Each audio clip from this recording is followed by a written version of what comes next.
ఇప్పుడు కాంగ్రెస్ ప్రభుత్వం వచ్చి 1 ఇయర్ కావస్తా ఉంది. రేపు డిసెంబర్ వస్తే ఎట్లా ఉంది ప్రభుత్వ పాలన, ఎట్లా ఉంది? రుణమాఫీ మీద ఏంటి పరిస్థితి? రైతు బంధు లేదు. ముఖ్యంగా బతుకమ్మ పండుగ 2 డేస్లో బతుకమ్మ పండుగ, సద్దుల బతుకమ్మ పండుగ, దసరా పండుగ.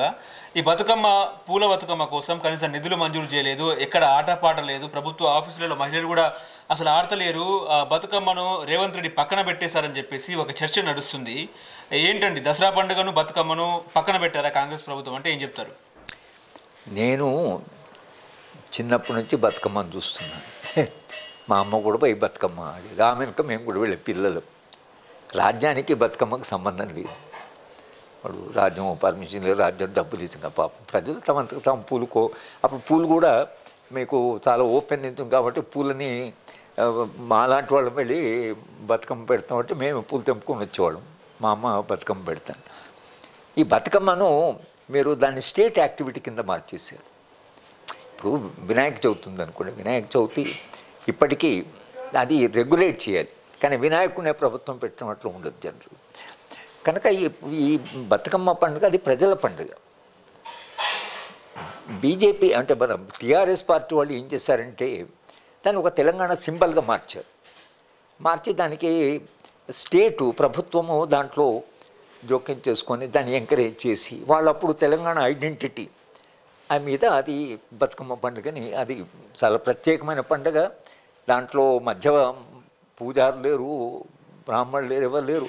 ప్రకృతిని పూజించడం. బతుకమ్మ అంటే కాళోజీ గారు ఏం చెప్పారంటే జీవితాన్ని పూజించడం, జీవితాన్ని గౌరవించడం.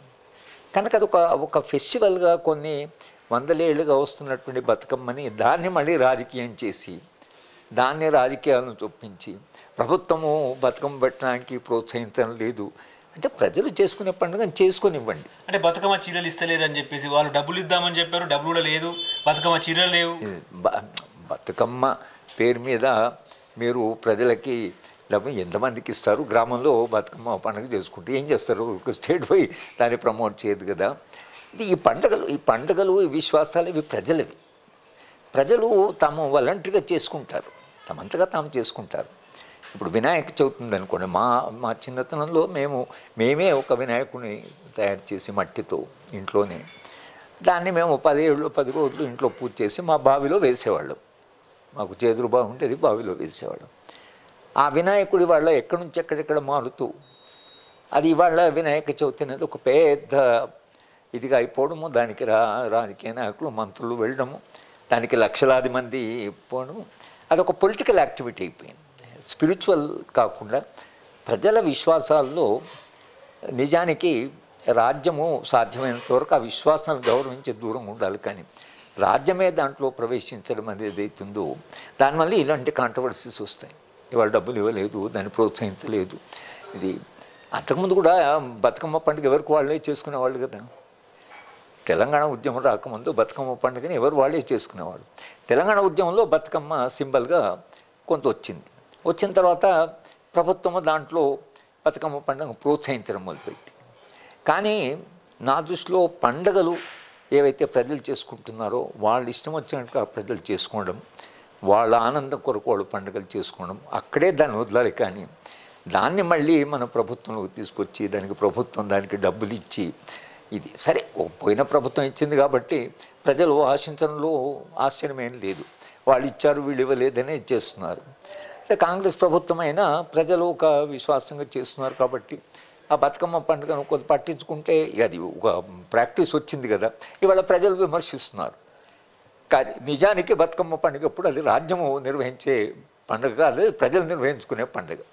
దానికి మనము ఏదో ఒక రాజకీయ మోటివ్లోకి తీసుకురావడం అనేది ఉందో అది మతం యొక్క విశ్వాసము దెబ్బతింటుంది దానివల్ల. కనుక మత విశ్వాసాన్ని ప్రజలు చేసుకునే పండుగల్ని ప్రజలకు వదిలేయండి. ఇక దానికి మీరు అనవసరంగా ప్రభుత్వాన్ని దాంట్లోకి తీసుకురావు.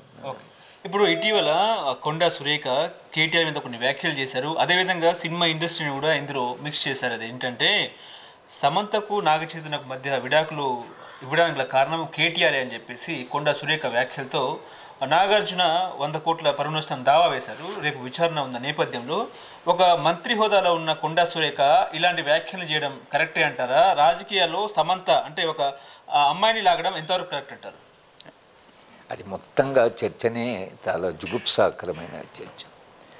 ఆమె అలా మాట్లాడడము మీరు అన్నట్లు ఒక మంత్రిగా, ఒక బాధ్యురాలైన మంత్రిగా వాడు మాట్లాడేటప్పుడు చాలా జాగ్రత్తగా, ప్రజాజీవనంలో మనం చాలా జాగ్రత్తగా మాట్లాడాలి. మన ఏది మనకు తోస్తే ఏది మాట్లాడము రాజకీయం కాదు. కనుక ఆమె మొదట ఒక పొరపాటు చేసింది. సరే, పొరపాటు చేసింది, ఆమె ఏదో క్షమించమంటే అక్కడ ఆగిపోతుంది. దాన్ని లాగారు. లాగే ఇక దాని నుంచి ఆమెకు ఈ మధ్యన సినిమా యాక్టర్లు వాళ్ళకి మధ్యన దీంట్లో అందరూ తలదూర్చి ఇంకా అసలు దాన్ని ఎట్లా అవుతున్నారంటే ఆమె రిజైన్ చేసింది. రిజైన్ చేయడం కూడా సరే అడిగేంత వరకు ఇది ఎక్కవచ్చు. కానీ పూర్తిగా ఇవాళ జరుగుతున్న చర్చ ఏదైతుందో, నేను రాజకీయాలను చాలా కాలంగా అబ్జర్వ్ చేస్తున్న వాళ్ళగా ఈ రాజకీయాల యొక్క ప్రమాణాలు ఇట్లా పడిపోవడం అనేది అది రాజకీయ విషాదమే. తెలంగాణ లాంటి ప్రాంతంలో, ఒక చైతన్యవంతమైన ప్రాంతంలో మనము ప్రతి రాజకీయ నాయకుడు, ప్రతి రాజకీయ బాధ్యులు, రాజకీయ కార్యకర్తలు కూడా మాట్లాడేప్పుడు మనము ప్రజలతో మాట్లాడుతున్నాం. ప్రజా సమాజంలో ఒక నాగరిక సమాజము, మన భాషలో చాలా అంటే ఒక మెచ్యూరిటీ ఉండాలి. మనం చెప్పే ప్రతి మాట అది మన ప్రభుత్వం తరఫున మాట్లాడుతాం. మంత్రి అయిన తర్వాత ఏమైందంటే మీరు వ్యక్తులు కాదు, మీరు మంత్రులు, ప్రజాప్రతినిధులు.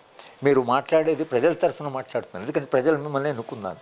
మీరు మాట్లాడేటప్పుడు మీరు ప్రజలు కూడా దానికి ఇటువంటి నాయకుల్ని ఎన్నుకున్నందుకు ప్రజలు కూడా బాధ్యత తీసుకోవాల్సి వస్తుంది.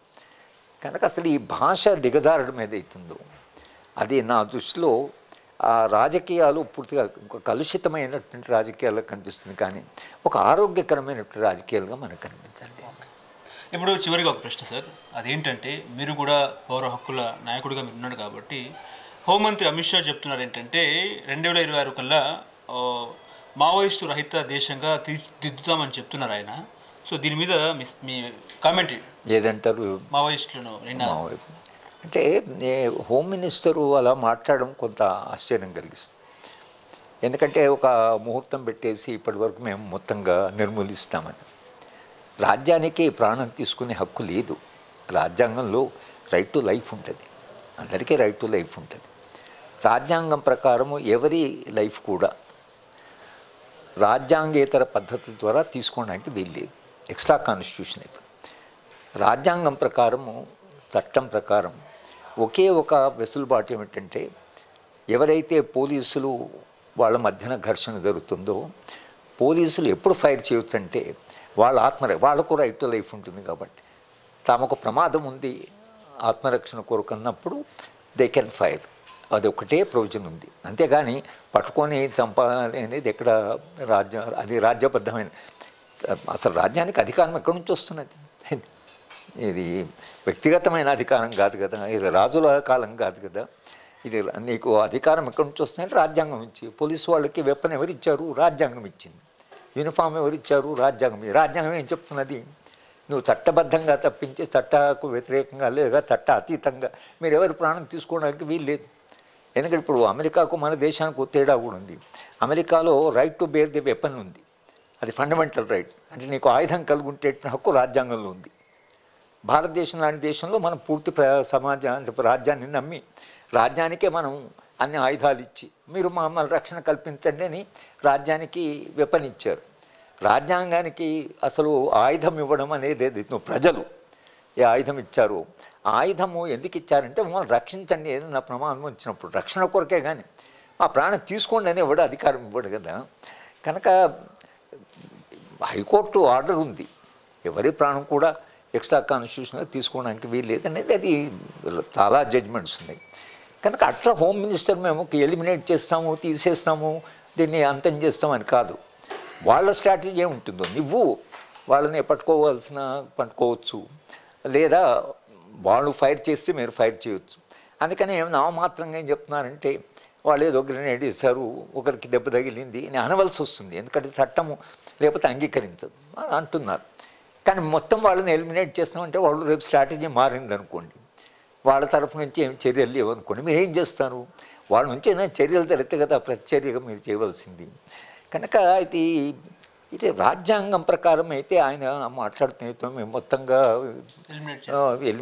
ఎలిమినేట్ అనే పదం ఏదైతుందో ఎట్లా మీరు ఎలిమినేట్ చేస్తారు? రాజ్యాంగం అంగీకరిస్తాము, అధికారం మీకుందా అనే ప్రశ్నలు వస్తాయి కదా. కనుక ఆయన కొంత జాగ్రత్తగానే మాట్లాడుతుంది. ఇది అంతిమంగా అంతర్జాతీయ మానవ హక్కులు, రాజ్యాంగంలో ఉండే హక్కులు, ప్రమాణాలు ఇవన్నీ కూడా పాటిస్తూ మీరు ఒక ఉద్యమము అది ఎందుకంటే వాళ్ళు రాజ్యాన్ని ప్రశ్నిస్తున్నారు కాబట్టి తప్పకుండా ఏ రాజ్యమైనా తాను రక్షించుకుంటుంది. అదే ఏ రాజ్యం కూడా మమ్మల్ని కోలుకొట్టినా అంతవరకే మనం అంగీకరించదు. కానీ మీరు రాజ్యాన్ని ప్రశ్నించినందుకు మేము మొత్తంగా ఎలిమినేట్ చేస్తామా, రాజ్యాంగంలో మీకు అధికారము ఉందా లేదా అనే ప్రశ్న ఏదైతుందో అది తప్పకుండా ఇవాళ చర్చించవలసిన అంశమే. ఎందుకంటే అక్కడ దాగకపోవచ్చు. ఒకసారి అలా అంటే అధికారం రాజ్యానికి వచ్చిన తర్వాత రాజ్యాన్ని విమర్శించిన వాడిని కూడా మేము ఎలిమినేట్ చేస్తామంటే అది పూర్తిగా నిన్నటిదాకా రాజ్యాంగాన్ని గురించి మాట్లాడారు. ప్రధానమంత్రి గారు రాజ్యాంగం మీద మళ్ళీ ఆయన ప్రత్యేకంగా గౌరవం చూపించారు. మొన్న ఎన్నికలో రాజ్యాంగం మీదే చర్చ జరిగింది. కాంగ్రెస్ పార్టీ అయితే రాజ్యాంగాన్ని పట్టుకొని రాహుల్ గాంధీ గారు ప్రచారం చేశారు. ఆయన ప్రమాణం కూడా రాజ్యాంగంలో ఏం రాసిందో దాని ప్రకారం నడుచుకోవాలి. కానీ రాజ్యాంగానికి అతీతంగా పోతే సమాజంలో ఒక లాలెస్నెస్ వస్తుంది. అది ఒక అంటే ఒక రకమైన అరాచకత్వము సమాజంలో వస్తుంది. మీరు చట్టాన్ని గౌరవించకపోతే, మీరు ప్రజలకి చట్టాన్ని చెప్పేటువంటి అధికారం మీకు ఉండదు. నేను చట్టాన్ని గౌరవించినప్పుడు మీరేకి వచ్చి మీరు చట్టాన్ని గౌరవించని చెప్పే అర్హత నాకు ఎక్కుంటుంది. నేనే గౌరవించాను. మీరేమంటారంటే మీరే గౌరవించలేదు, నేను ఎందుకు గౌరవించాలి ప్రజలు అన్నారు అనుకోండి. రాజ్యమే చట్టాన్ని గౌరవించడం లేదు, మేము ఎందుకు చట్టాన్ని గౌరవించాలి, చట్టం మా చేతిలో తీసుకుందాం తర్వాత అప్పుడు మీరేం చేయగలరు? రాజ్యాంగ విలువలు ఏవైతున్నాయో అవి కాపాడడం, రాజ్యాంగ ప్రమాణాలను కాపాడడం ద్వారానే సమాజంలో ఒక సుస్థిరమైనటువంటి పాలన జరుగుతుంది. కానీ రాజ్యము తన పరిధులు దాటిపోతే రేపు ప్రజలు ఎట్లా రియాక్ట్ అవుతున్నా కూడా మీరు ఆలోచించాలి కదా. కనుక ఎప్పుడైనా ఒక నాగరిక సమాజంలో రాజ్యాంగము చెప్పిన చట్టబద్ధంగా, రాజ్యాంగం చెప్పిన ప్రమాణాల ప్రకారం వాళ్ళకి రాజ్యాంగం మీద నమ్మకం లేదు కదా అని అనవచ్చు. రాజ్యాంగం మీద నమ్మకం లేని వాడు కూడా రాజ్యాంగ విలువలు అప్లై అవుతాయి. రాజ్యాంగంలో ఎక్కడ రాసలేదు. రాజ్యాంగంలో నమ్మకం లేని వాడిని ఎలిమినేట్ చేయవచ్చని ఎక్కడ లేదు. రాజ్యాంగం ప్రకారం ఎలిమినేట్ చేయాలి. రాజ్యాంగంలో నమ్మకం లేని వాడు కూడా రాజ్యాంగపరమైనటువంటి ట్రయల్ ఇవన్నీ ఉంటాయి. అంతిమంగా న్యాయ వ్యవస్థ వీడు నిజంగానే కనుక ఉరిశిక్ష వేయవచ్చు. అదే సుప్రీంకోర్టుకు, హైకోర్టుకు ఆ పర్మిషన్ ఉంది. మనిషిని ఉరి తీసే ఒక ఉరితీత మీదనే ప్రపంచవ్యాప్తంగా చర్చ జరుగుతుంది. కానీ మేము పోయి మనుషుల్ని ఎలిమినేట్ చేస్తామనేది అవుతుందో అది తప్పకుండా దాని గురించి ఆలోచించాలి. సమాజం కూడా దాని గురించి చల్లుగా చర్చించాలి. నమస్కారం.